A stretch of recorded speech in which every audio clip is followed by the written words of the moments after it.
Gators Breakdown, because there's never a dull moment in Gator Nation. The Gators Breakdown podcast is ready to go. I'm your host, David Waters. You can find me on Twitter at GatorDave_SEC. Coming at you with my co-host, Will Miles. You can find him at the site, readreaction.com, on Twitter at WillMilesSEC. Will, hey, it's been a bit since we gotten together right here on Gators Breakdown. I mean, summertime got us busy. I'm one place. We got commitments rolling in left and right. So episodes when I can just get them out of there. And you got baseball, and and the summertime is just kind of catching up with us a little bit.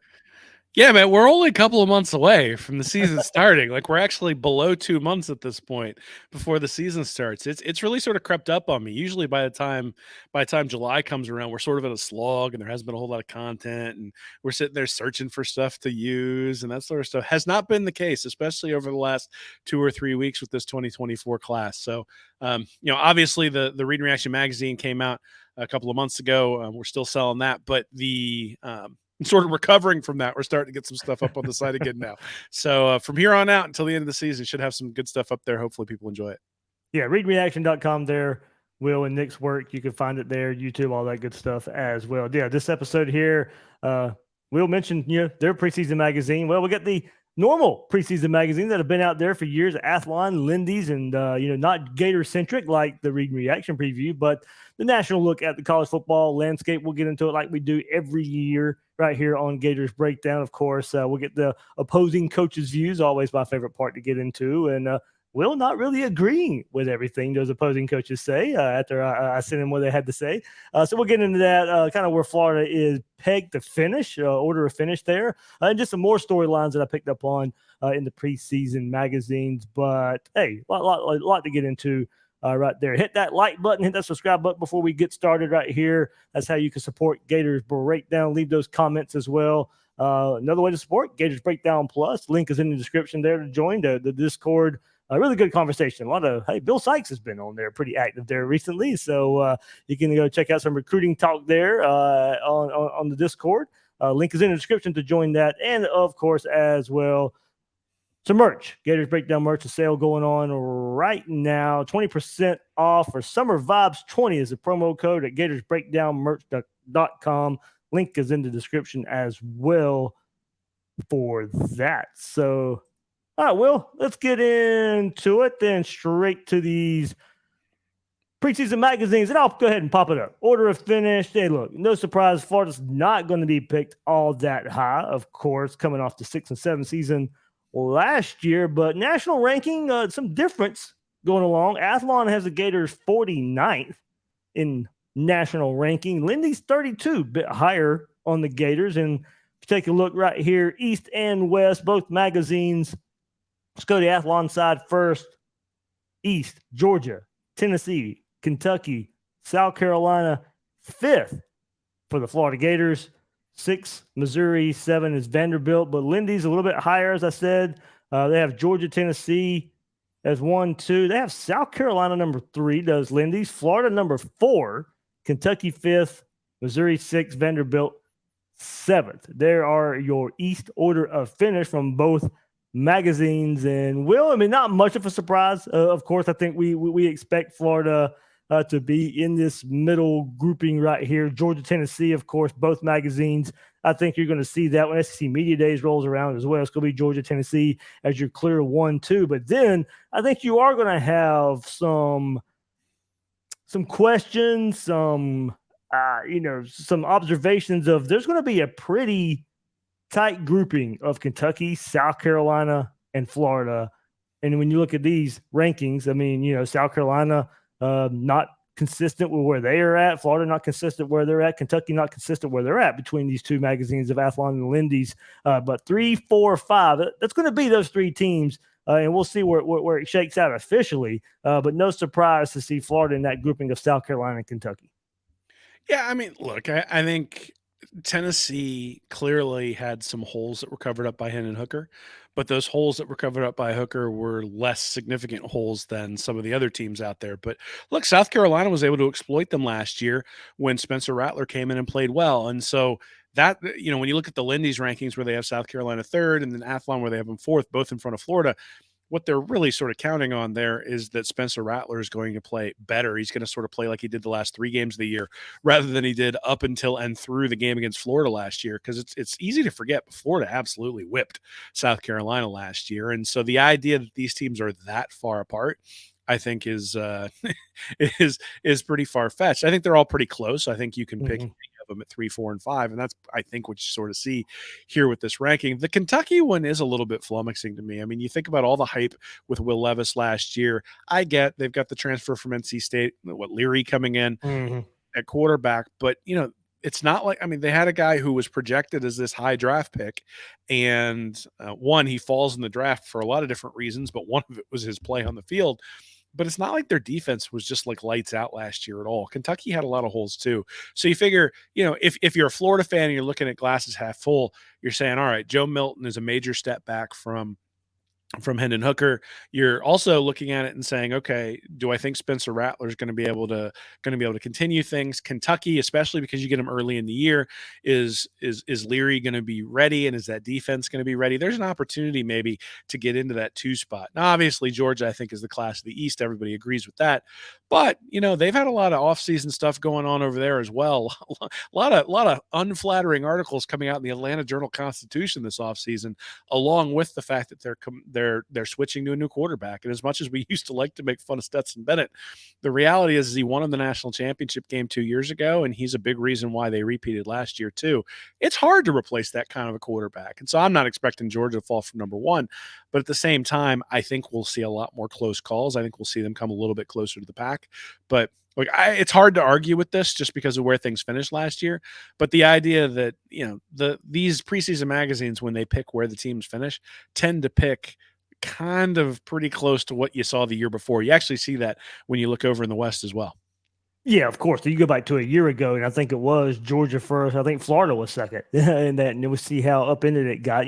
Tennessee wasn't getting the love that they're getting this year, and all that. So there are going to be some teams that probably come up and bite and surprise there. Yeah, you mentioned Kentucky with Leary coming in and Cohen coming back as the OC, of course. They're bringing him back after the 1 year going back to the NFL. We'll see how that kind of changes some things as well. You mentioned everything about South Carolina. I still wonder about their skill players there. I mean, Spencer Rattler, yeah, he can be good, but skill player talent there, I still wonder about South Carolina.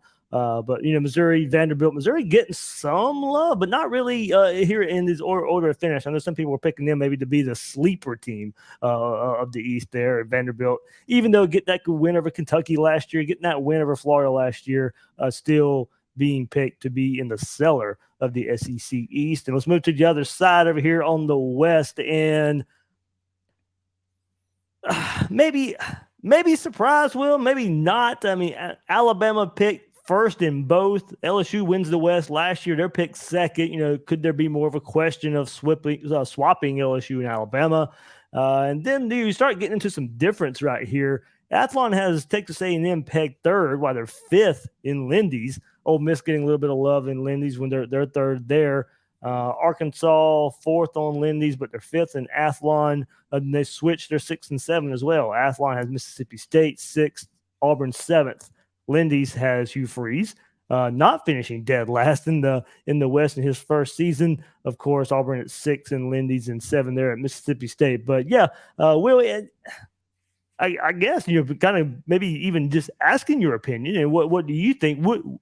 Would you have an issue if LSU was picked above Alabama? Would you go Alabama over LSU? I mean, LSU's got the quarterback situation a little more solidified than Alabama has, but we know the way Alabama's recruited. We know Nick Saban and him leading the charge there. I'm not saying I would have Alabama over LSU as well, but I wouldn't have been surprised to see one of these have LSU over Alabama.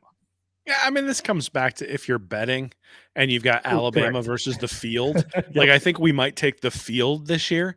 But if you told me Alabama versus LSU, who's going to win the West? I'm like, that's a sucker's bet to take LSU because for a lot of different reasons. But one of the things, and I think we saw this with Arkansas last year, it's one of the reasons why Arkansas is picked fifth and then fourth by Athlon and Lindy's, is KJ Jefferson's a really good quarterback when he's on the field. And Jaden Daniels last year did not get nicked up, did not get injured, but he's a running quarterback. And that running, he was really kind of average or below average through the air. It was the running ability, not just the escape ability, but also his ability to put together games where he ran for 50, 60, 70, or 100 yards that really differentiated him at quarterback. But he's not a real big dude. And so it's only going to take one hit. Right. And all of a sudden, the fact that they've been running him, and then they got what, Nussmeier's kid coming in to back him up. I think there are some issues there when you start talking about the guy behind the guy. And Alabama, you don't have to worry about that, right? Now, it may be that the new starter that they plug in for Bryce Young isn't great, but if that guy goes down, you still have the Alabama offensive line, the Alabama running game, and the Alabama defense to sort of support a new player who's breaking his way in. So and I think they're going to be probably leaning on the run game a little bit more this year anyway. Well, I mean, geez, they've recruited like 17 five-star running backs the last 2 years. Like, I think 12 of them have been from the state of Florida. So, yes, they should be able to rely on the running game. It's just like every year, right? Alabama's going to have guys who we go, wow, we hadn't heard of that guy. And look, he's going for 95 yards. And, we're going to see that. I don't suspect Alabama's offense is going to take a major step back. The question will be the same question that you're going to run into with Georgia, which is, when you get in a situation. So last year when Georgia got down to Missouri, when they came out and didn't play well, and Stetson Bennett didn't play well against Missouri, but you're down by, I think they were down by like 9 or 10 points, maybe even like 12 or 13 heading into the fourth quarter. And then Bennett leads them back. And that experience that Bennett had and the ability to put the ball in Bennett's hands is one of the reasons why Georgia wins that game. In fact, probably the main reason Georgia wins that game. That's going to be the question this year for both Georgia and Alabama. When that happens, when there's the one game where, you have the, where you're, everything's against you. It's like you're playing Madden and, you fumble every time. And, the computer's like trying to make you lose when you're going for an undefeated season. You have to have the quarterback who can step up and make the play. And that's where I think if Alabama gets in that situation, maybe they're at a disadvantage. If Georgia gets in that situation, they're at a disadvantage. But the reality is that's probably only going to happen to them once or twice throughout the year. And so the other teams in the SEC are going to have to make them pay when those opportunities arise. I think I'm actually more interested in that Ole Miss, Arkansas, Texas A&M, where they have 3, 4, 5, because, you got A&M third. That's a lot of faith in Jimbo. And then you got Ole Miss fourth and Arkansas fifth. Again, if Jefferson stays healthy, he's probably the best quarterback in the West. He might even be the best quarterback in the SEC when you really look at his numbers. He's really effective through the air, and he adds the running component. He just wasn't able to stay healthy the whole year last year.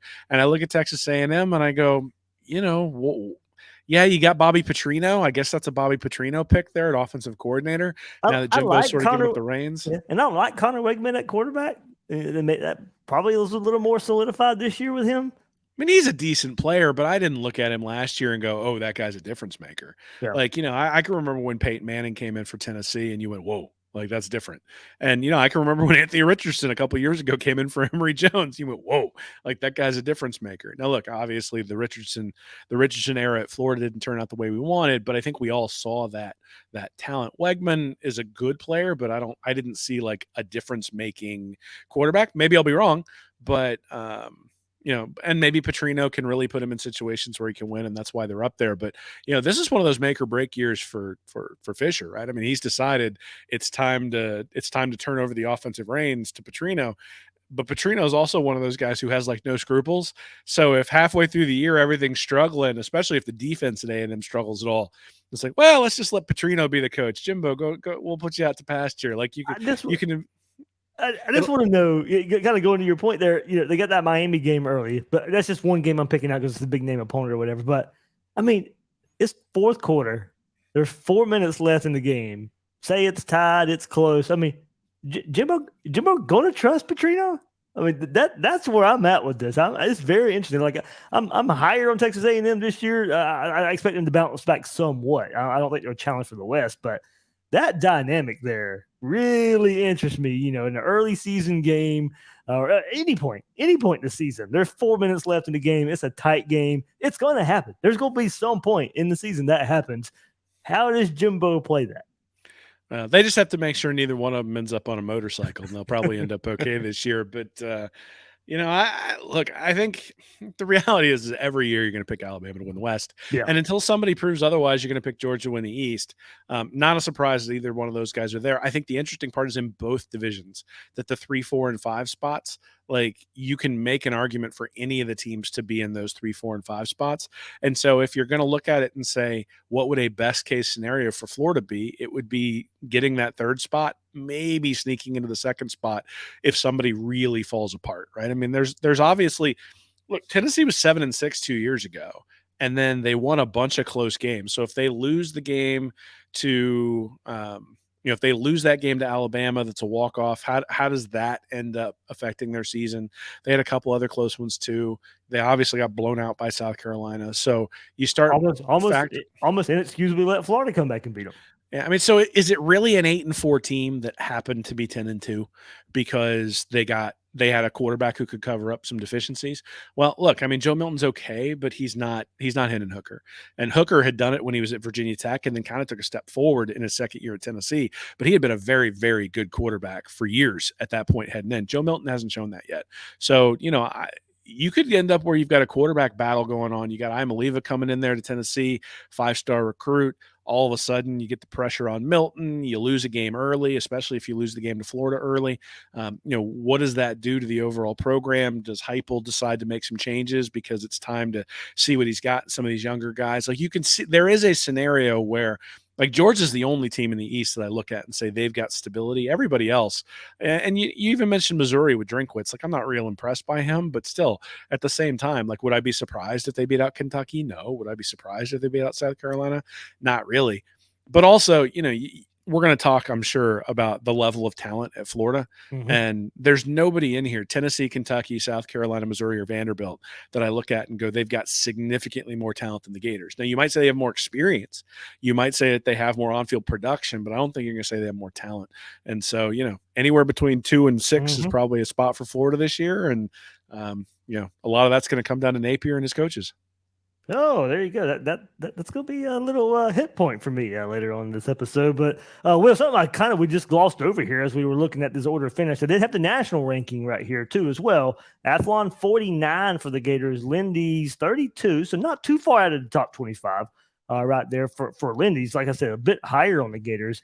More so than Athlon. I believe Athlon had the Gators 49, they had Missouri 50, so that's how close they see Florida and Missouri right here for Athlon. So look, part of that schedule for Florida, because they did have Florida going 5-7, but still with a better SEC record than Missouri. They have Florida going 5-7. Will Athlon did with a 3-5 SEC record. They have Missouri behind Florida, even with that 3-5 record there. So, they're counting on Florida to lose that game versus Utah and Florida State, of course, out of conference to really hurt the Gators when it's all said and done. So that's why they got the Gators right there in that 49th spot. Lindy's 32nd. So, not the 32nd spot. I mean, that's about right to me. No, right outside the top 25. As you said, I do think there's still, when you look at Florida, recruiting hasn't been excellent, but hasn't been, in the celery. They're at least good enough to, as you said, when you compare it to other teams in the SEC East, where they're still above a lot of those teams right there. So kind of differing perspectives there from the two preseason magazines as far as Florida overall. Lindy's 32, Athlon 49. I mean, I get where they're at. They're looking at it and they're saying Florida's offense is going to take a step back. And, I understand why they do that when you look at Graham Mertz and what he did at Wisconsin. And, one of the things I thought was really interesting when I looked back at the 2022 season for the SEC in our preseason magazine was that based on my statistic, yards above replacement, it's a statistic I've developed to measure quarterback play. There was no team that had a quarterback who was below average in that yard statistic who had a winning SEC record. So if you expect Graham Mertz to be below average, then you probably should pick Florida to go 3-5 in the conference. If you expect him to be right at average, probably 4-4. If he's a little bit above average, they'll probably be able to get to 5-3. And, that's going to determine whether they're second or fifth in the SEC or in the SEC East. But it's all going to come down to Mertz at the end of the day. The defense is going to improve. The defense can't be as bad as it was last year, I don't think. And so the defense is going to improve somewhat, but it's not going to be some lockdown defense that we're talking about like, oh, look, they're in the top 10. Like they can hold anybody down. I don't think anybody expects that to happen, which means you're going to have an effective offense. The offense is going to have to move the ball.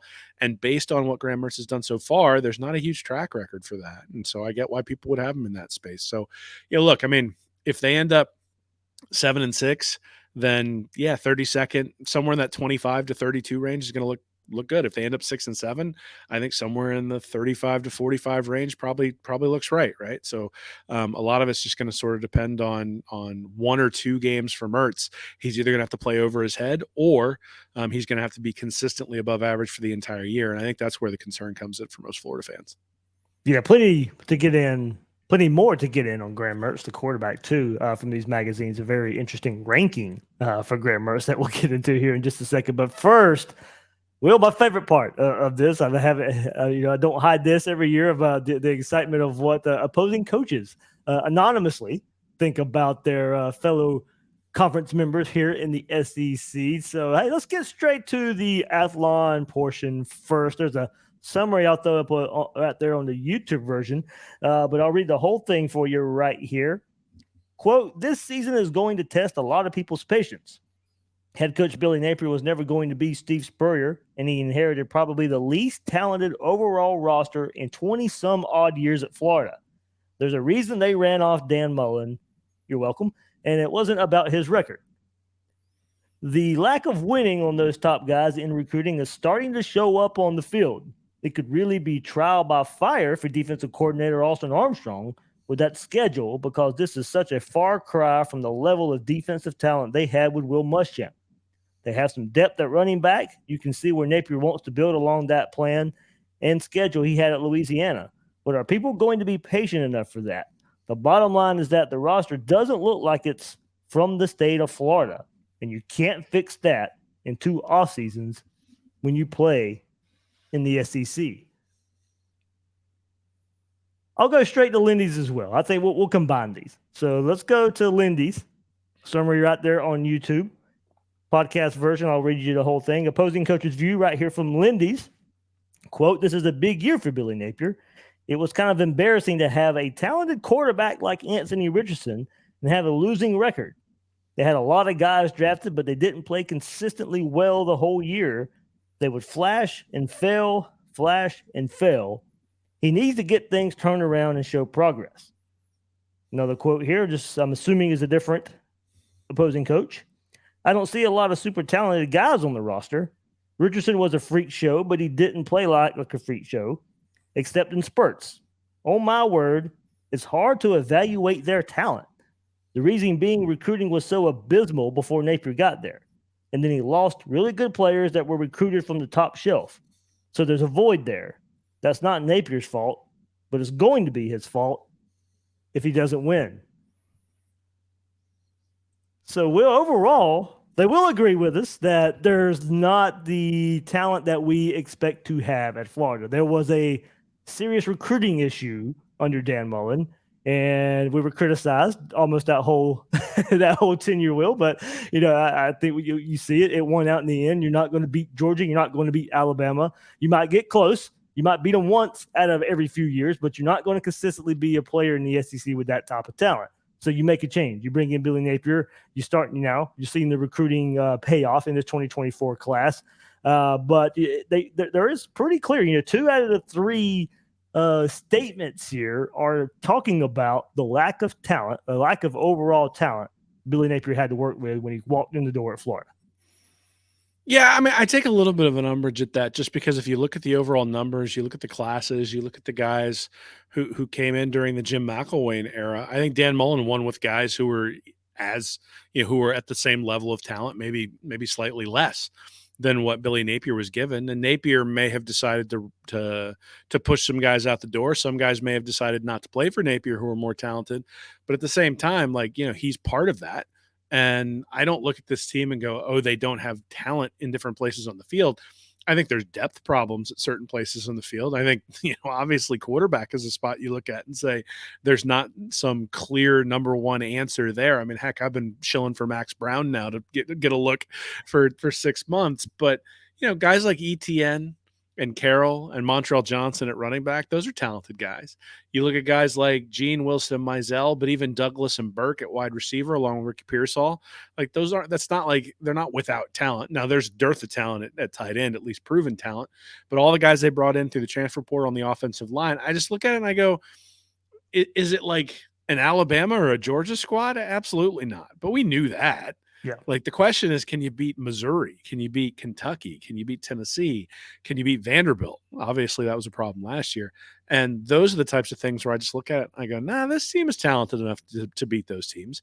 And they're going to have to do it. And obviously, Napier's going to have to get things together to make sure. But the interesting thing is when you look at any first-year coach, I think you could look back, and I hate this excuse most of the time, but I think it's relevant here, which is if you look back at Kirby Smart's first year at Georgia or you look back at Nick Saban's first year at Alabama, you would say they had talented players who flashed and were inconsistent, and they didn't quite get the system and all that sort of stuff. So, there's an opportunity here for a jump if, in fact, Napier has the same kind of chops that those guys do in terms of his ability to coach, because there's going to be an opportunity for them to take a jump forward just by being more consistent. I mean, the defense was so bad last year. There's no way it can be worse. Like, it just physically can't. Like, it's impossible for them to be statistically worse than they were last year. So if they're the equivalent, well, then, yeah, I think you start to see some grumblings in the fan base. But if the defense was ranked like 50th this year, so you see him go from like 100th in yards per play and points per allowed to like 50th, and the offense sort of hung around where it was in that 20th to 30th range, that's probably good enough to be a top 25 team. And then you're sitting there going, okay, Napier's done a really awesome job. So, but again, I just, if you're going to evaluate a program, you don't evaluate it based on a year or 2 years. You evaluate it based on the direction of the program. And that's really the difference when you think about the Florida program right now versus where it was under Dan Mullen. It's not that Dan Mullen didn't bring in great players. He did bring in some very, very good players. It's that Mullen's recruiting wasn't trending anywhere but flat. And so if you were getting whipped by Georgia, that wasn't going to get any better. And if I look at Napier, the 2024 class, along with an increase in that 2023 class from the 2022 class, starts to indicate that we're getting to a point where getting whipped by Georgia is not going to be a constant state of affairs. So the idea that Napier has to win, I think, is a little bit of a misnomer. I think the reality is that the fan base should give him patience so long as he's able to continue to reel in recruiting classes that are in the echelon of this 2024 class. The question is going to be, if he struggles on the field, will he be able to continue to reel in those recruiting classes? And that'll be what ends up determining his fate, the fate of the program, and sort of where Florida's going. So I look at this season and go, yeah, there's probably some talent deficits in certain places, but the talent deficits are against the Georgias and the Alabamas and the Oklahomas of the world. The talent deficits, they should be able to beat Utah. They're just as talented as that Utah team. And granted, based on what we saw last year, I think maybe Utah's a little bit overrated, especially when you saw him play the Oregon team there towards the end of the year. Cam Rising coming off an ACL injury, this is a pretty rapid turnaround for him. I think there's some opportunities to maybe get out of the gate pretty quickly. Look, I think it's entirely possible Florida goes 4-8, but whether Florida goes 4-8 or 8-4, I don't think is a reflection on Napier specifically. But I also think that when you look at the program that he inherited at Louisiana, there was a pretty rapid turnaround there in year 2. And so, there are going to be some expectations for that this year, but if Florida falls flat on their face this year, I don't think that that's like an indictment of Napier. I think we all along have been saying that you got to get the recruiting up to a level where you need it. You need Napier's guys in there. Now, the good news is all these guys are Napier's guys, right? Mm-hmm. Like the inconsistency because the guys weren't necessarily bought in should be gone, because it's basically freshmen, sophomores, and redshirt freshmen at this point who are going to be leading the way, along with transfers who've come in. So I think there's an opportunity here for consistency, even if they're not quite as physically skilled. Because let's be honest, I mean, you watch a team like Boston College or NC State or something like that compete on a regular basis, week in, week out. Like, it's not because they're the more talented team. It's typically like Duke under David Cutcliffe. Like when they were going like 7-5, 8-4. I mean, that wasn't because Duke had more talent. It was because Cutcliffe had a very disciplined team with guys who'd bought into his system, and all of a sudden they didn't lose to the likes of Syracuse and Boston College and some of the dregs of the ACC. And so that's really, I think, what you're looking for this year is, does Florida have the buy-in from the players that'll help them move things forward? Yeah, I think where that goes for me is what margin of error. And we've talked about that before as far as margin of error goes, and what that means for the Gator team. And as you said, look, it's not about we know they're less talented than Georgia and LSU in some ways, of course, Alabama at the same time. But look, this is where the margin of error that you don't have as much to play with here. And what it means for me is, look, coaching's still going to play a role. And the talent deficiency doesn't mean a clean pass. But we've what did we do? Will, right after the season last year was like, hey, where does this team need to get better? All right, well, the last 4 minutes of the first half and the first 4 minutes of the second half. Okay, yeah, this team needs to get better. That's on Billy Napier. That's not necessarily on the talent. And there's going to be times this season where there's a crucial third down call or fourth down call that's going to be on Billy Napier, not necessarily the talent that Florida has. And those games against South Carolina and Kentucky and Missouri, those are games he's going to have to win. As you said, you're still more talented than those teams. Now, whether development timeline is in there or experience timeline is in there, okay. But I think there's if he's taking a quote unquote step forward from year 1 to year 2 as far as pure coaching goes, yeah, we know there's not enough. We're not going to blame him for not beating Georgia, no matter what the situation is. But if there's a consistent losing to the 3, 4, 5, 6 teams of the SEC East, then I'll look past the talent. Everybody knows we're not a big fan of overall where the talent was under Dan Mullen, but coaching is still going to play a role. The talent deficiency doesn't mean a clean pass. Coaching decisions are going to be a big part of this. So I think when we look at it, yeah, there's not the talent there that's needed, but I think Billy Napier, as you said, Will, going into year 2 and that improvement at Louisiana from year 1 to year 2. The buy-in from the players, the culture you're building, you learning, year 1 at Florida and applying all that stuff to year 2 at Florida, the things that he learned that you hope he learned from year 1 to year 2 and applying that to some better coaching, some better situational football from the sideline as well. While I will agree the talent is not where it should be, the improvement's going to probably, for me, come more for the coaching on the sideline and Billy Napier's culture development and him improving that. I mean, the reality is if they'd have brought in a transfer portal quarterback who was like, who we looked at and said, this guy's got a really good profile, we'd have Florida at 8-4, 9-3. Right. The reason we've got him at 5 or the reason people have him at 5-7 is because they look at it and they say, we're not sure Mertz is a difference maker. And that's the reality, right? Is that they're looking at it saying he's not a difference maker. And if you've got the Wisconsin quarterback with the Florida defense from last year, it's going to get ugly really quickly. But again, I think things change, right? Florida opened things up last year because they needed to, but also because they had a quarterback who could. Yeah. And, it is interesting. If you go back and watch the Florida State game specifically, there were multiple times where they had opportunities to close that game out and just couldn't do it because there was one guy doing something wrong on defense. And that even stands out even more if you look at the Tennessee game where, the play where Trey Dean is the one who got ripped, and I think it was his coverage. But, they'd scored a touchdown. They'd taken the lead. Keon Zipper had run over like 14 people. Richardson made that unbelievable move in the pocket. One play later, oh, look, they're at the 3-yard line because it was an 80-yard pass where they just didn't even guard the tight end coming out of the backfield. And Brenton Cox missing a sack right before halftime on third down. All that sort of stuff, right? So you look at it and football, especially at the margins, and you used the word margin. I'm glad you used that. Georgia has a really large margin for error, but most of the teams they play for are going to have very small margins for error, which means if you can put those little edges together over and over and over again, then that gives you an advantage throughout the game. I thought last year's Texas A&M game, they did a really nice job making adjustments to make to make the Texas A&M quarterback. It wasn't Wegman. It was I can't remember his name. but to make him throw outside, they specifically made adjustments to make him throw outside, and it completely changed the game. So there are opportunities here for Florida to make some hay. I don't think Florida's going undefeated. I don't think Florida's winning the SEC. I would be surprised if they finish second in the East, but I'm a little bit surprised that everybody just rags on the talent because they're young, but they're a talented group compared to the other teams in the conference. It's just a question of talent and experience. So Phil Steele typically looks at like an experience factor along with the talent to try to predict what's going to happen. So if you wanted to tell me that they lack experience, and that's the reason you're picking them to be 5-7, that one I can buy. But they don't have enough talent, and that's why I'm picking them 5-7. Right. Like I'm not going to buy that. I think Graham Mertz should be able to get them up for the Vanderbilt game and should be able to play well enough that they can win that game. And look, I mean, last year, you can say what you will about Anthony Richardson, and I mean, I've been very complimentary of him in many different ways, but you got to have your team ready to play when you go out against Vanderbilt. Like, and you can't just take that for granted. And I think the team took it for granted and got hit in the teeth because of it.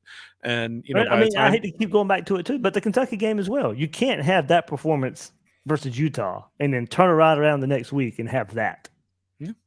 Well, I mean, even the Florida State game, he was awesome in the first half, and he was absolutely terrible in the second half. All in one game, true. Yeah. And so when you've got that Jekyll and Hyde, what do you do as the offensive coordinator? Like 3rd and 4, what do you call? Right? Like, do you call the little hitch to the tight end? Well, he might throw it 30 feet over his head. Like, I'm not sure what'll happen here. And that's what the Kentucky game was. I think Napier put so much trust in him. Like, okay, he'll work. He'll get out of it.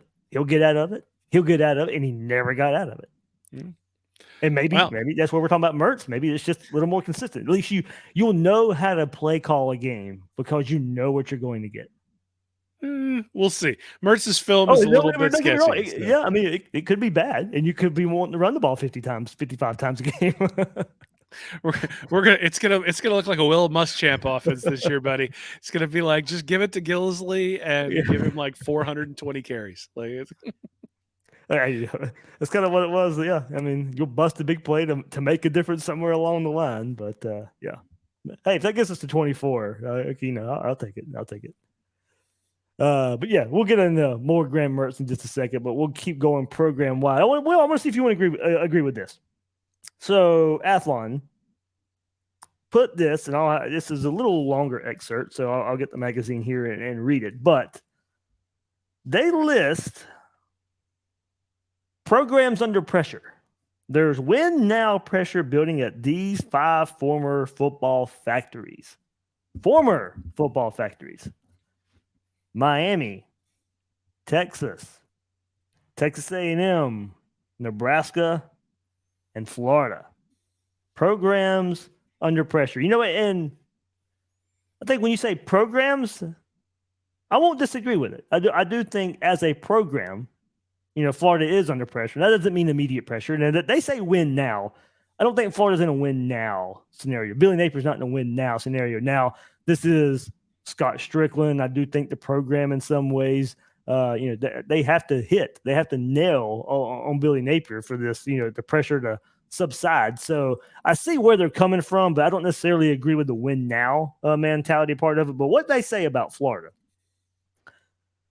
The recent theme for the Gators: get a new head coach, start strong, fade away, wince, repeat. Florida won the SEC East in each of Jim McElwain's first 2 seasons at the helm, but he was out halfway through the 3rd season after a 3-4 start to turn into a 4-7 finish under interim coach Randy Shannon. Dan Mullen's first 2 seasons as the head man in Gainesville were both 10-win campaigns, but he went 8-4 in 2020 and was ousted after going 5-6 the following season. Billy Napier's tenure began last season with the same 6-7 record from 2021, which might be a positive divergence from that trend, if only because it gives the Gators plenty of room for improvement moving forward. It was a roller coaster year that featured some positive signs: 17-point win at Texas A&M, close losses to rival opponents Tennessee, LSU, and FSU, and ended with an embarrassing 30-3 loss to Oregon State in the Las Vegas Bowl. The rest of the SEC East will be playing for second place behind back-to-back national champion Georgia for the foreseeable future. But the Gators should at least be able to show some progress this season by getting on the right side of 500. Replacing star quarterback Anthony Richardson would be the biggest challenge on offense. And the defense that's returning just 4 starters will also be breaking in a new coordinator. Top 15 recruiting class should help reload the talent on the roster. And outside of Tennessee, it should be a wide open race for the second tier of that side of the conference.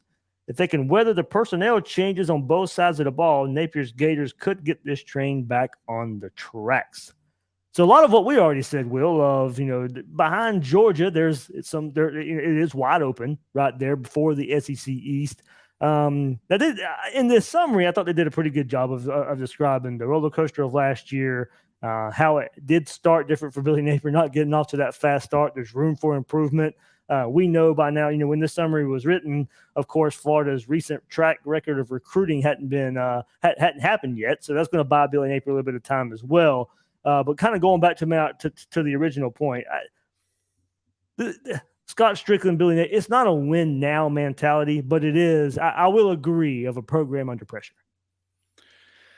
Yeah, I don't know how to take that. I think it's interesting when you look at that whole history and you talk about McElwain and Mullen winning early. But Will Muschamp came in and he didn't really replicate. He replicated exactly what Urban Meyer had in his last year, and that wasn't all great shakes. So I struggle with the idea that this is some make or break year for Napier, just because the recruiting didn't pick up until now. Yep. Right? Like, if his recruiting was sitting where it is, if his recruiting right now was sitting where it was last year, I'd be telling you we're doomed. Right? I mean, that's the reality of it right now. I'd be telling you we're doomed. And what that means, and I've been saying this over and over again, I don't think people believe me when I say it. It's not that I don't believe in Napier's ability to recruit. It's that you now have to be patient because you've seen a second year of recruiting that does not match Nick Saban and did not match the second year of recruiting for Kirby Smart, which means to expect that same meteoric uptick is not a realistic expectation given the level of player that he's brought in. Now, obviously Kentucky and Tennessee and South Carolina and Vanderbilt and Missouri, like, you got to start seeing progress there. But it's not the same model as the guys who've typically won the SEC. I agree with you completely from a Strickland perspective that he's going to have to see this one through, because he's not going to be able to get to pick a new coach if Napier doesn't work out, right? Like, you can build as many facilities as you want. If the football team isn't performing, there's going to be grumbling, and no one's going to care that you made it to the College World Series final or that the gymnastics team won a national championship if the football team is 5-7 year after year after year. Well, I brought that up with Andy Staples, about a month or so ago. It was like, hey, it's going to need to be patient anyway, just because of this, as you said, cycle of recruiting and the natural progression of recruiting. But Scott Strickland's going to be a little more patient because his job is riding on this. Now, whether the people above him, and this is why, program under pressure, this is why I think that it is true. Are the people above Strickland going to have the same patience and wait on it? Because he's going to have the patience, because I think his job is riding on this. So I wrote an article last week that looked at recruiting for Napier, and it wasn't just, we got a flurry of 5 or 6 guys, and so we should be happy about it. It was looking at – go read about it, everybody. It was really good. There you go. But it was looking at the first 3 years of everybody who's been a head coach at Florida since – Urban Meyer. And what you saw Urban Meyer started out sort of middle of the pack with his recruiting and then built up, and he's been the best recruiting coach Florida's ever had. But then if you looked at Muschamp, he saw a slight uptick from year 1 to year 2 and then went down in year 3. McElwain did the same thing, a slight uptick in year 2 and then down in year 3. Mullen did the same thing, a slight uptick in year 2 and then down in year 3. Napier has had an uptick from year 1 to year 2, and now he's had an uptick from year 2 to year 3. So when you're looking at just progress in general. So I don't agree with the rinse repeat aspect of what they're saying. Mm-hmm. Like, yes, Florida has had the same thing happen with McElwain, Muschamp, and Mullen, but the same thing isn't happening with Napier, at least not on the recruiting trail. Now, look, you still got to win, and you still got to go out there and perform, and your players still have to be able to buy in, and you can't go 5-7 in perpetuity. But the idea that, like, I think the Florida fans are smart enough to see what's happening on the recruiting trail and understand that a 5-7 season this year is not the end of the world. But I think they're also smart enough to understand that based on some of the issues that Florida's had bringing in quarterback recruits, that this is pretty much DJ Lagway or bust. Yes. Right? Like, Lagway is going to have to take over, and he's going to have to be good. He's going to have to be good relatively early. And if he's an average SEC quarterback, well, that's probably going to be the time where people start really going, the heat's on Billy Napier. But until DJ Lagway takes a snap, I don't think there's any pressure on Billy Napier other than just if he can. I mean, he can prove some things. I don't know that he's necessarily going to not prove things unless just the bottom falls out. I mean, obviously, if he goes 1-10, we're having a different conversation. But 5-7, 6-6, you look at it, and you go, but DJ Lagway hasn't taken a snap yet. And that's where he's going to be evaluated. And so the idea that the program is under pressure, the program will be under pressure next year, because there it's going to be, is Lagway ready? And how do you bring Lagway along? And how do you make sure that you don't put Lagway in a situation that's bad for him when you're feeling the pressure now that's building? So maybe you can say and to take it even further, Will, with that, if the season's not going the way in year 3, if the season's not going the way, can you keep recruiting at that high level to keep buying you some time or to keep building upon what you did in 24 class? Well, it's interesting because we've all been asking how NIL is going to change recruiting, and we're seeing it right now at Miami. Because all of a sudden, their recruiting looks pretty middling, and Florida State, same thing. So that is one thing that Napier's going to have in his quiver of arrows, is that compared to the other guys in state, he actually is doing a pretty good job in terms of bringing guys into the University of Florida. He's also, this class in particular, is a lot of guys from outside of the state. Yeah, so if he can close with in-state guys, this recruiting class is going to look really, really, really good. Yep. And again, I think there will be some level of patience for that. I don't think, though. Now, here I guess is where I maybe agree a little bit with the assessment, is if he can go 8-4 this year, then even if they took a step back next year with Lagway at quarterback, there would be a level of patience, because look what he can do with Graham Mertz and his guys. We took a step back because Lagway struggled a little bit, but now we got Lagway coming into his sophomore season and we're ready to go, right? I can see that being the argument. If you go 4-8 or 5-7 this year, and then Lagway struggles next year, well, now the grumblings start to get a little bit louder. So to me, it's not necessarily a patience for this year. It's a, can you build equity so that next year allows you to develop DJ Lagway in a way that makes him an effective quarterback for the program long term? Not everybody comes into a program and is slinging all over the place and is able to immediately be transformational. Lagway has a chance to. And I still think a bridge transfer quarterback is in the cards. So, oh, good God, man! Start Lagway. Just start it, Ben. At that point, you're testing my patience. I'm fine either way. I'm just saying, I'm not gonna throw that out of the window. I was gonna say this year. You talking about no. I'm saying instead of starting Lagway his freshman year. Now, don't get me wrong. You have to nail it. You have to get a bridge quarterback that's 1 year, can't miss. You're getting somebody. No, I was asking, can you be talking about this year, Dave? Can I? Yeah, can you be? That'd be great. We're early July here. I don't think that's in the cards anymore. But hey, that's what Graham Mertz is supposed to be. Will. Sure. Okay. Hey, good. That was a good talk, though. Program under pressure, I can get it. Immediate pressure, no. But I do think there is pressure there. I think when you're at Florida, there's always that pressure when you're not winning. There is some type of pressure, but you're throwing Florida in a group of Miami, Texas A&M, Nebraska. And here's a little sneak stat about that. These teams' most recent final top 5 AP ranking: Texas A&M. 2020, COVID year, we remember that. Florida had to play in that year. So 2020 for Texas A&M. But man, besides that, most recent final top 5 AP ranking for Texas, 2009. For Florida, 2009. Miami, 2003.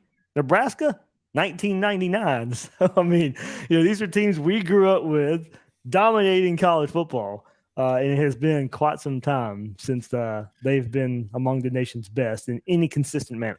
Well, so there is something I'll say there, which is that you would have said the exact same thing about Oklahoma right before Bob Stoops took over. You would have said the exact same thing about Miami before Butch Davis took over. You would have said the exact same thing about Georgia before Kirby Smart took over. You would have said the exact same thing about Alabama before Nick Saban took over. And so there's a trend there. What you're saying is it's cyclical. Well, not only is it cyclical, but it's incredibly dependent on the head coach. And that's not a coaching ability statement. It's a recruiting statement. It's these guys bring in the best of the best of the best, and those guys come in and just whip everybody else. And I'm really looking forward to the Swamp Kings documentary that's going to be coming out on Netflix in a month or so, talking about the Urban Meyer era there in Gainesville. The level of talent that you're going to see when they show like highlights from practice and those guys competing and all that sort of stuff, we're just going to look at it and go, yeah, that's the difference. You had guys sitting on the bench who weren't sitting on the bench in the NFL. And so when you get to that level, like that's the Alabama level right now, and that's the goal. And look, Nebraska hasn't had that. Like, name me the last guy who was a big-time NFL prospect who couldn't get on the field, other than Anthony Richardson for whatever reason and Dan Mullins last year when he couldn't get on the field. Like, it's hard to find guys who were in the NFL who didn't play major minutes at some point, like early in their careers at each of these places. And that's because there wasn't anybody in their way. And so that's the thing to me, is that Alabama, you could name a ton of them. Right? I mean, geez, you can name Bryce Young because he had to sit behind Mac Jones, who had to sit behind Tua, who had to sit behind Jalen Hurts. Like, you can just go back and back and back and back and find guys who had to sit for a year or two. Another choice. Kyle Trask had to sit behind Felipe Franks. Ah, well, there you go. There you go. Well, we'll forget that decision was made. Yeah.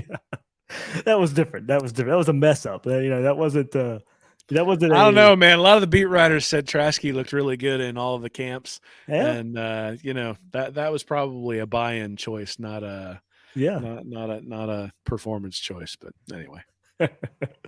Speaking of quarterbacks, here we go. We'll wrap up the episode here. Impact transfers quarterbacks. So of course, Graham Mertz transfer from Wisconsin comes into Florida. So Lindy's National Magazine here lists 15 quarterbacks, Will, as impact transfer quarterbacks. I'm just going to go through the list of all 15. Number 1, Sam Hartman from Wake Forest to Notre Dame.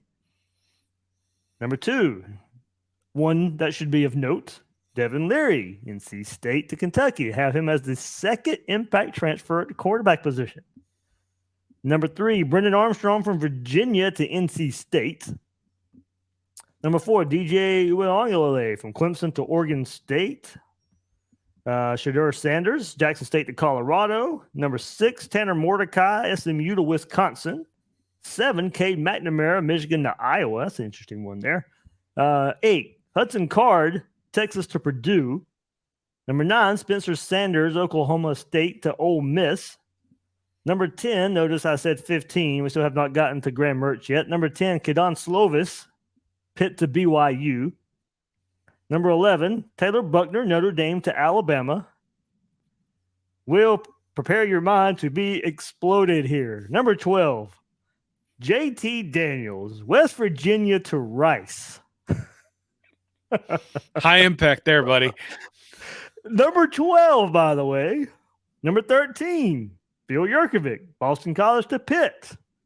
Number 14, remember I said there were 15 of these. Number 14, Sam Jackson, TCU to Cal. And the very I know who that is. Exactly. And the very last impact transfer for the quarterback spot, Graham Mertz, Wisconsin to Florida.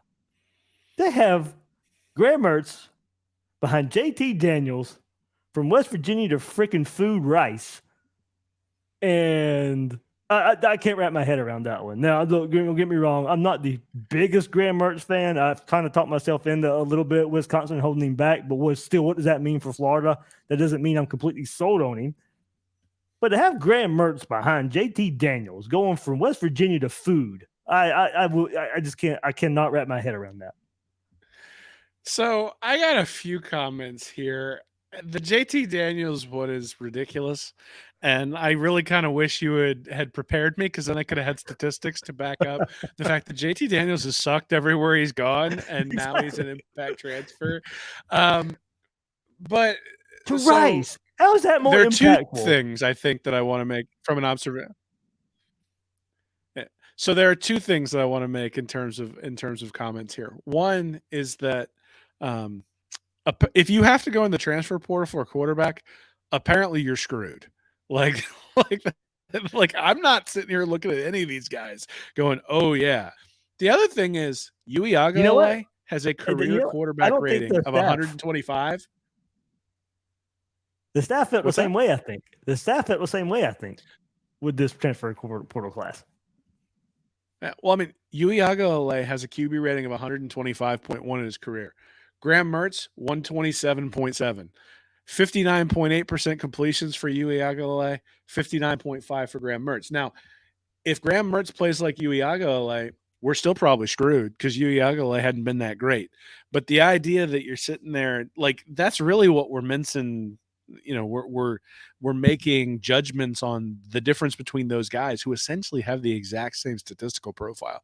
Like Uiagalelei is maybe a little bit more mobile, but not really. Like, you think of him as being mobile, but he runs so often that it's really not that efficient when he does. The And I Clemson think you're offense just playing, completely bogged down when he was there. And and I think you're I mean, playing you a can say the same little thing about bit. the Wisconsin offense. Yeah, and I think you're playing a little bit better talent in the Big Ten than you are the ACC overall.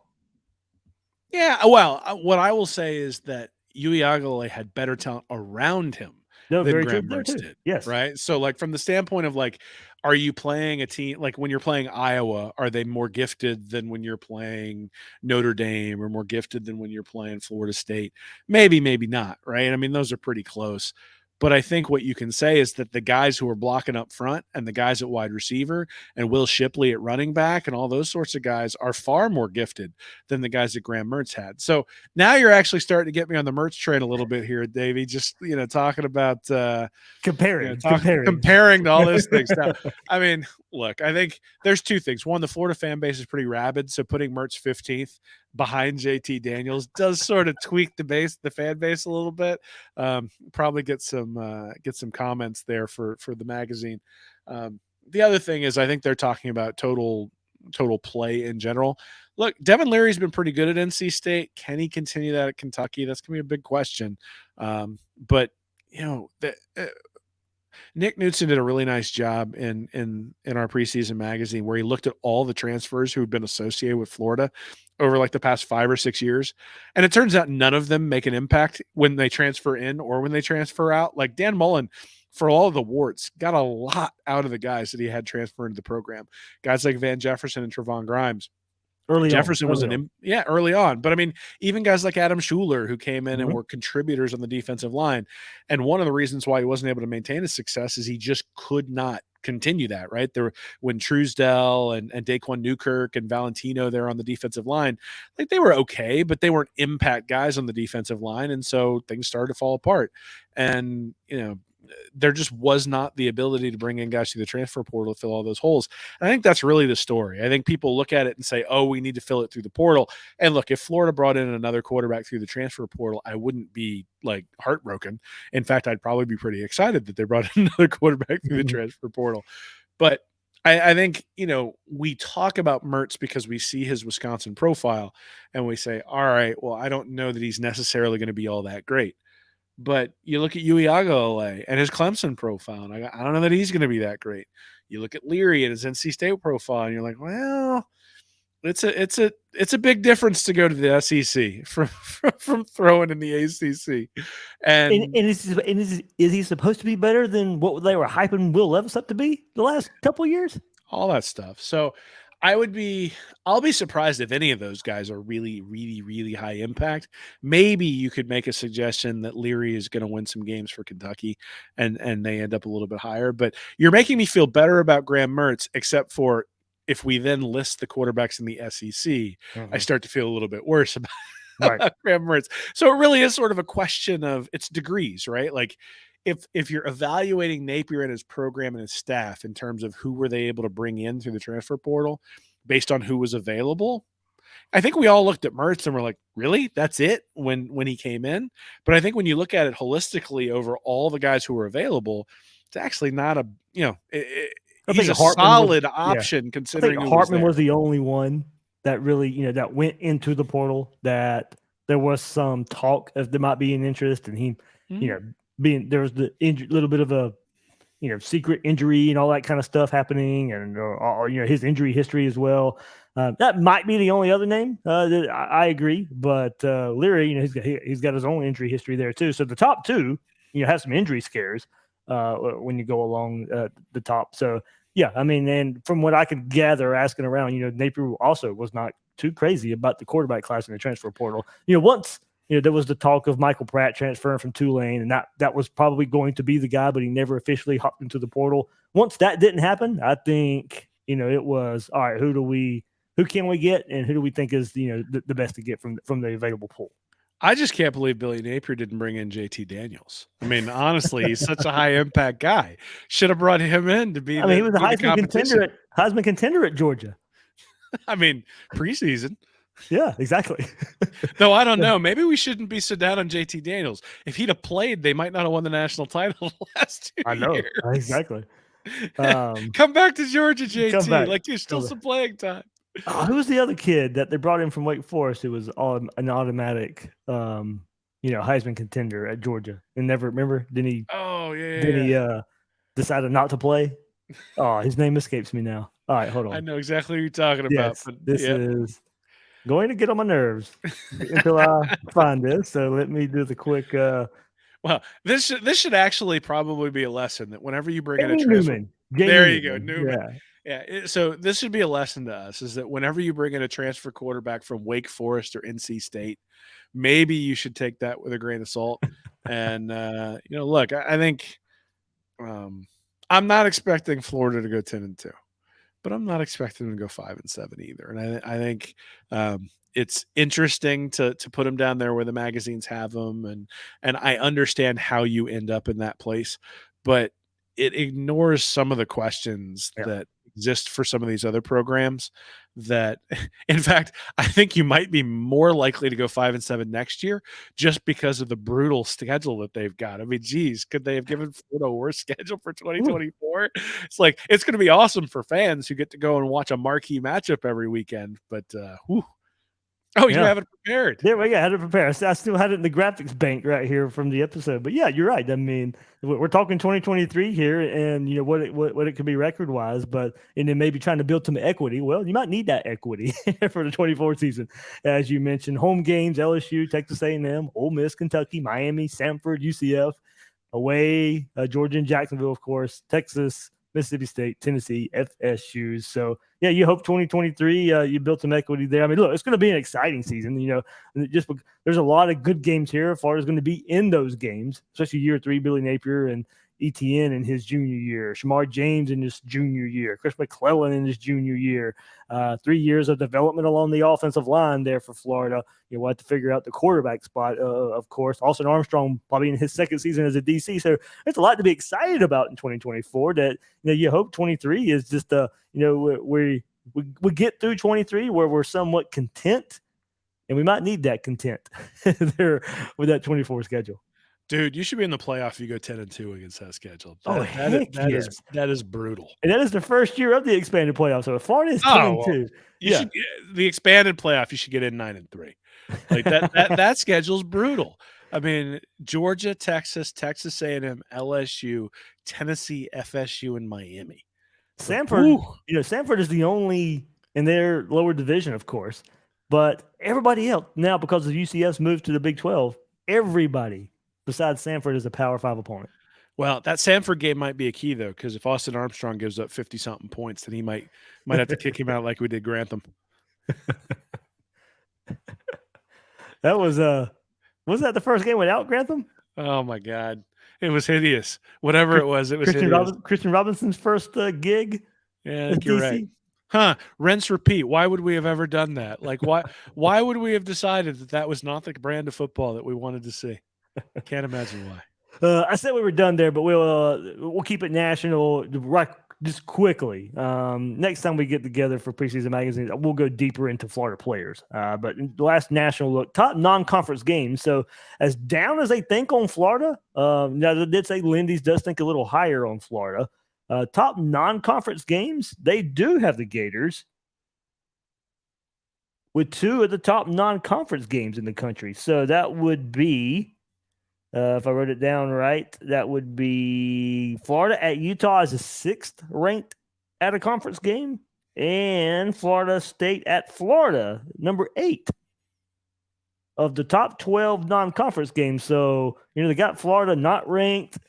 They got Florida, The fourth first in game the of the last game of the year. Yeah, 4th in the SEC East, but they still have the Gators in that top 12 of non-conference games for Utah and Florida State. Well, that's definitely 2 different writers wrote 2 different sections in the magazine. Like, that's what that is right there. Spoken from experience, because that happens sometimes. But yeah, if you were to try to tell me that the Florida Tennessee and the Florida Utah games were ranked in the top 10, like, okay, I get that. Well, I guess those aren't non-conference, right? Yeah, right. But if you tried to tell me, I don't know how you get the first game and the last game of the season for a team you're picking to go 5-7. That's like this is Lindy's. They didn't give a record. Like I said, they were a little higher on Florida. They did have Florida, what did I say, 32? Well, and then maybe that's also that they think Utah's going to win the Pac-12 and they think Florida State's going to win the ACC. Good point. Right? So those are big-time non-conference games from the standpoint of you're playing an SEC team, you're trying to get into a playoff. Maybe you have one slip up and that non-conference allows you to come back in and make some sort of claims about beating an SEC elite team. I don't know. I look at I will I actually agree. I think that Utah game is going to be a really good game. Yeah. I think people are underselling. I think everyone's penciling that in as a loss. I think that's a mistake because I think they do have Florida State winning the ACC. Both magazines, by the way, have Florida State winning the ACC.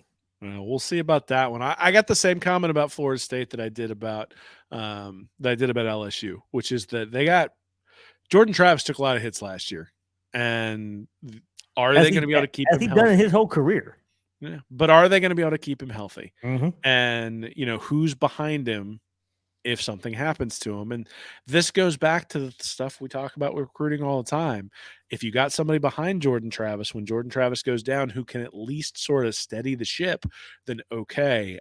Florida State doesn't have anybody who's proven to be able to do that at this point, or has even shown the proclivity to do that. So if Travis goes down, I think there's not enough talent in the hopper for Florida State. We're talking about Florida's level of talent, but Florida State's level of talent is lower than Florida's overall when you look at the rankings of the last 3 or 4 years. So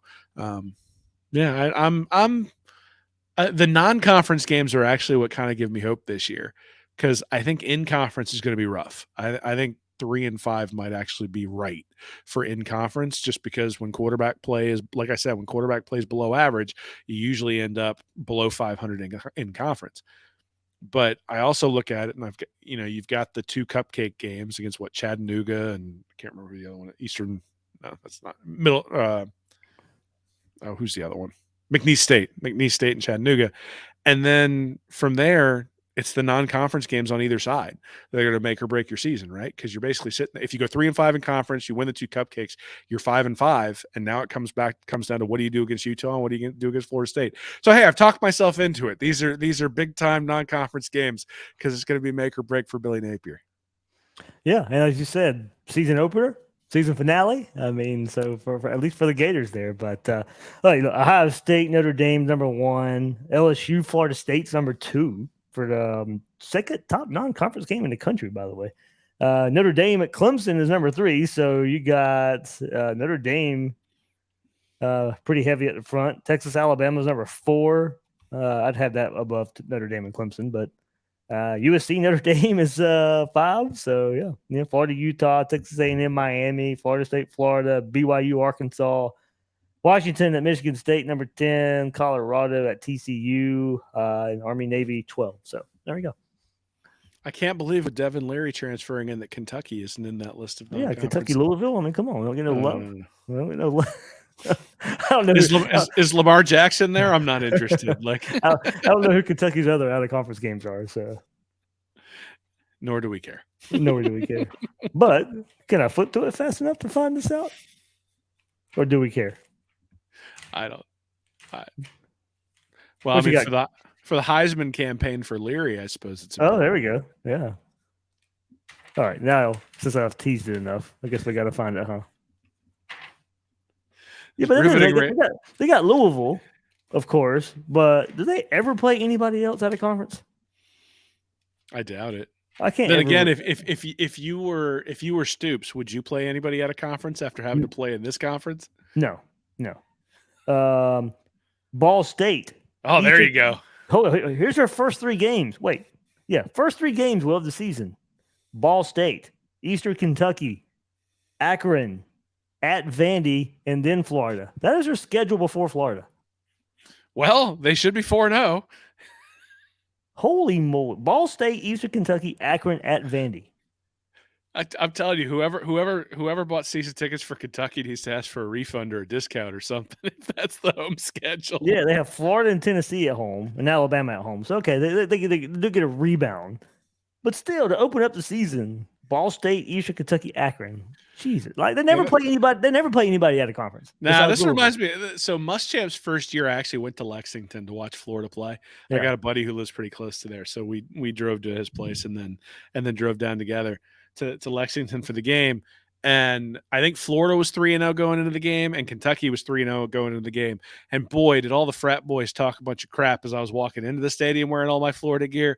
They were silent as a mouse on the way out. In fact, the only thing I heard from them is a couple of them were yelling, "Wait till basketball season," from the frat houses. Yeah, we gotta Muschamp went in there and put 45 on them. We got to get that one back on track. Well, that's the only. I think that's the only time Muschamp put up 45 points on anybody. After he would go put 13 on the Raging Cajuns. Oh man! So I'm even going to 24. Oh, this is Akron, Ohio, and Murray State. Hey, they just learned from Kirby Smart how to schedule. That is what is going on? Yeah, that is nuts. And then 25, they already have out of conference Toledo, Eastern Michigan, and Tennessee Tech. Oh man. You can't even go out here and find anybody. 26 is already scheduled. Akron again, Youngstown State, South Alabama to go along with Louisville. This is a joke. Well, the good news is they won't be making the playoff anytime soon. I went down this rabbit hole of Kentucky's awful out of conference schedule. And so let me ask you this. Given what we know now about where college football has gone, I'm happy that Scott Strickland has put together these home and home games from a fan's perspective. But how screwed has he made the program? Because none of these out of conference games do anything but punish you. Like if we were playing Akron and Middle Tennessee State and Ball State, we'd be sitting here going 8-5. It's the minimum. Instead, we're playing Miami and Florida State. Well, that's a good point even for this season. What would Florida's record be if they played Georgia's schedule? 10-2. You would completely think about the team different, though. I mean, there's a much better chance that team goes 9-3, 8-4 with that schedule. Sure.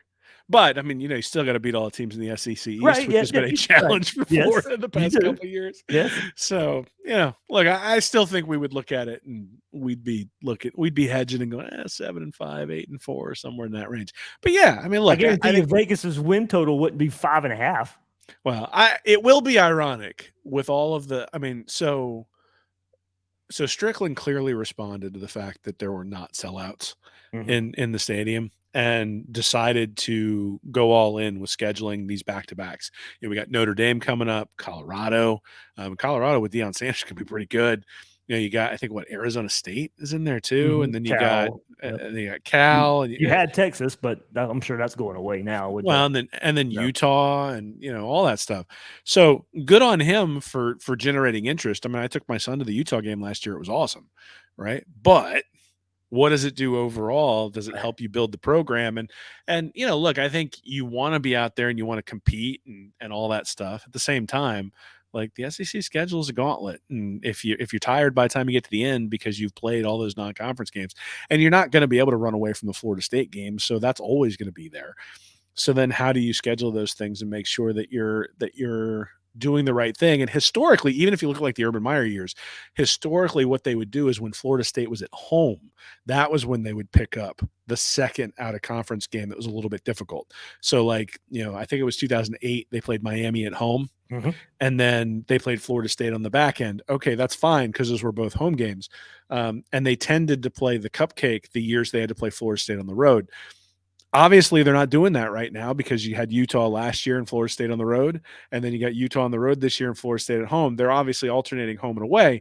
And then But next year, UCF and Miami at home, Florida State on the road, like you said. So I mean, they've decided to double up on those non-conference games. It's interesting because, I think you and I both come away from this conversation tonight and really sort of overall saying pressure's less on Billy Napier than it is on Scott Strickland when it comes to really executing where this program sits. And it's interesting to me that some of the negotiated schedule that's in place, when we're looking at Kentucky's schedule or looking at Georgia's schedule, I looked at Georgia's schedule the day after the national championship game and was just rolling my eyes going, geez, they can just roll the ball out there and potentially get the national championship, which is, I guess good on them, but look, it does kind of suck. It looks so bad because they are so good. That's part of it. They did have Oklahoma, but SEC, of course, I don't know why you still couldn't have played that. That makes no sense to me. You still could have played it.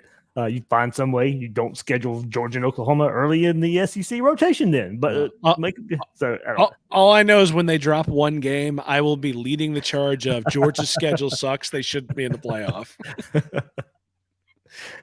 I'll back up Sing a little bit.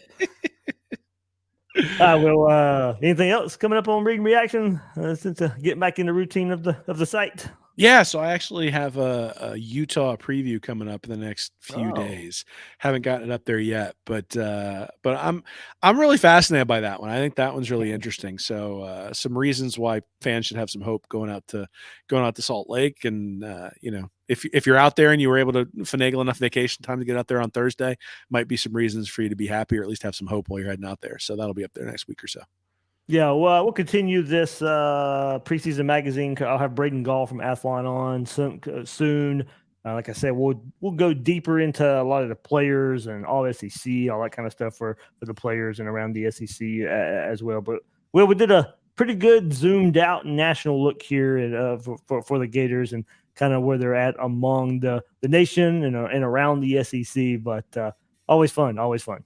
Yeah, this is great. I mean, this is the fun part, right? I can remember being a kid, going on vacation, having these magazines. We used to go to Blacksburg all the time.